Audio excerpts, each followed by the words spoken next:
নমস্কাৰ প্ৰাসংগিক প্ৰশ্নলৈ আপোনালোকক আদৰি জনাইছোঁ আপোনালোকে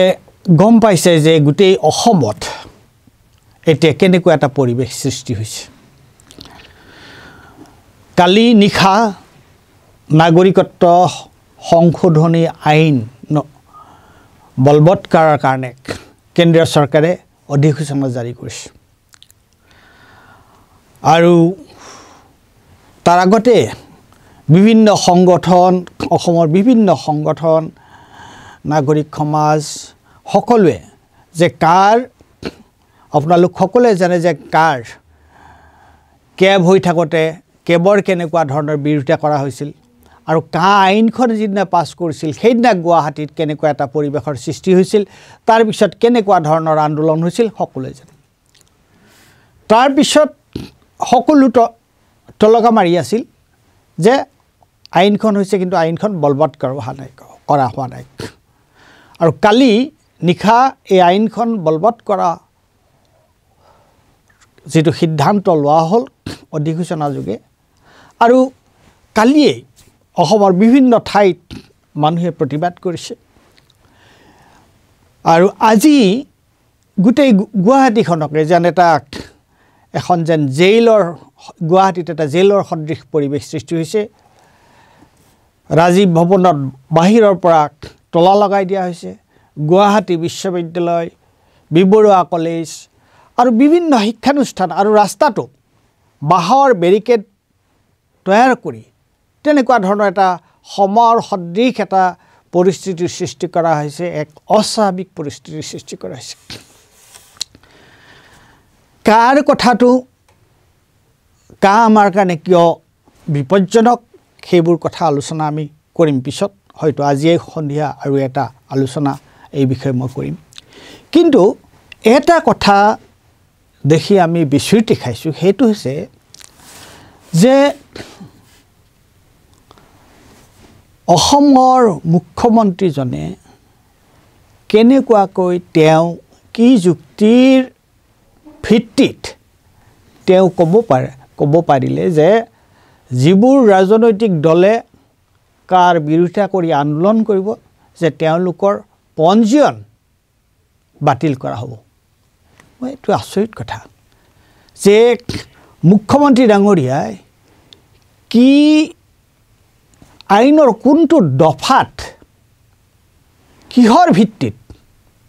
এই ধৰণৰ মতামত এটা এই ধৰণৰ বক্তব্য দিলে আজি আপোনালোকৰ মনত আছে আজি 4 দিন হৈছে 4 দিন আগতে উচ্চতম ন্যায়ালয়ৰ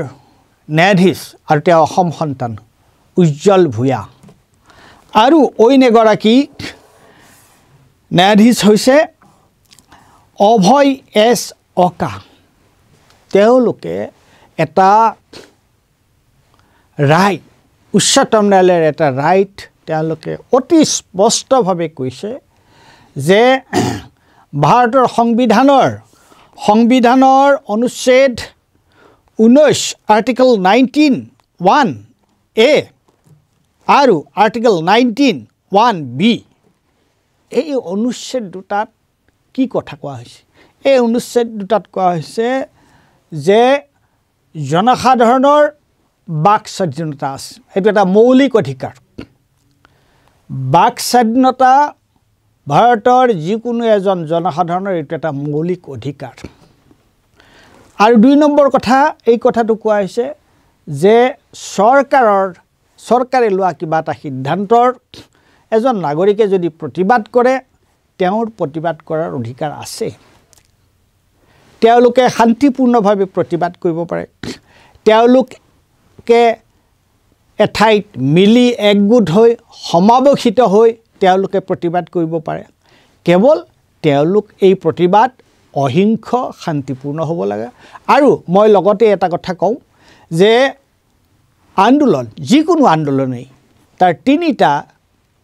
বৈশিষ্ট্য থাকিব লাগে এটা হৈছে এই আন্দোলন গণতান্ত্ৰিক হ'ব লাগে গণতান্ত্ৰিকৰ কথাটো এইটোৱে যে কোনোবাই যদি সেই আন্দোলনত সামিল হ'ব নিবিচাৰে তাক তেওঁলোকক জোৰ জবৰদস্তি কৰিব নালাগে এই আন্দোলন গণতান্ত্ৰিক হ'ব লাগে 2 এই আন্দোলন অহিংস হ'ব লাগে 3 এই আন্দোলন শান্তিপূৰ্ণ অহিংস আৰু শান্তিপূৰ্ণ অহিংস হ'লে শান্তিপূৰ্ণ হ'বলৈ বাধ্য গতিকে এই অধিকাৰ ভাৰতবৰ্ষৰ সংবিধানে আমাক দিছে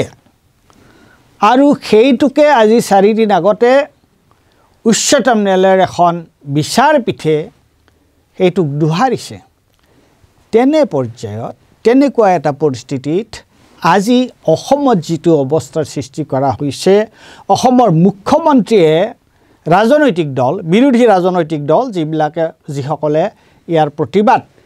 প্ৰতিবাদ কৰিব বিচাৰিছে তেওঁলোকক হকিয়াই দিছে তেওঁলোকক সতৰ্ক কৰিছে যে তেওঁলোকৰ পঞ্জীয়ন বাতিল হ'ব পাৰে মই এইটোৱে জানিব বিচাৰিছোঁ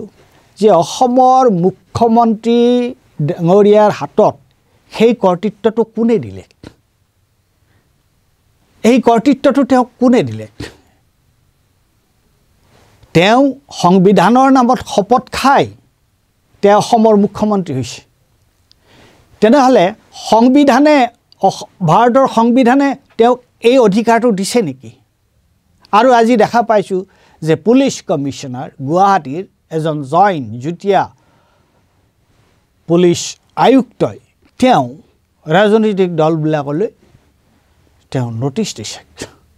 এইটো কি ধৰণৰ হৈছে এইটো আমাৰ দেশৰ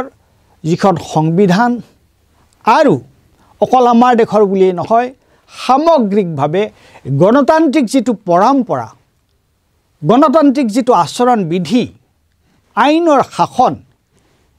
এইবিলাক মানি কৰা হৈছে নে এইবিলাকৰ পৰিপন্থী এই গোটেই কথাবিলাক এইটো দেখি আমি তাজ্জুব মানিছোঁ যে কেনেকুৱাকৈ কি ভিত্তিত ৰাজ্যৰ মুখ্যমন্ত্ৰীজনে আৰক্ষী প্ৰশাসনে কেনেকৈ কি ভিত্তিত তেওঁলোকে জাননী দিব পাৰে মুখ্যমন্ত্ৰীয়ে কি ভিত্তিত এই ধৰণৰ কথা ক'ব পাৰে যে ৰাজনৈতিক দল যিয়ে কা আন্দোলন কৰিব তেওঁলোকৰ পঞ্জীয়ন বাতিল কৰিব আমি ক'ত আমি গণতন্ত্ৰত আমি এখন গণতান্ত্ৰিক দেশৰ নাগৰিক নে আমি কি আমি এক স্বৈৰতন্ত্ৰৰ অধীনত আছোঁ নেকি আমি এইটো কি ধৰণৰ কথা আৰু কেনেকুৱাকৈ কি অৱস্থা কৰিছে গুৱাহাটী মহানগৰীত চাৰিওফালে বাঁহৰ বেৰিকেড মানুহৰ চৰকাৰে এটা সিদ্ধান্ত লৈছে চৰকাৰী সিদ্ধান্তৰ প্ৰতিবাদ কৰাৰ অধিকাৰ আমাৰ নাই নেকি চৰকাৰী সিদ্ধান্তটো ভুল বুলি কোৱাৰ অধিকাৰ আমাৰ নাই নেকি সাধাৰণ নাগৰিকৰ নাই নেকি সেই সম্পৰ্কে মত প্ৰকাশ কৰাৰ স্বাধীনতা সাধাৰণ নাগৰিকৰ নাই নেকি এইটোৱে কি বুজায় এইটো গণতন্ত্ৰ নে স্বৈৰতন্ত্ৰ আমি কোনফালে গৈ আছোঁ আমাৰ ৰাজ্যখন কোনফালে গতি কৰি আছে মই আশা কৰোঁ যে দৰ্শকসকলে আৰু প্ৰতিজন সজাগ সচেতন নাগৰিকে এই কথাবোৰ এই প্ৰশ্নবোৰ উত্থাপন কৰাৰ সময় আহিছে ধন্যবাদ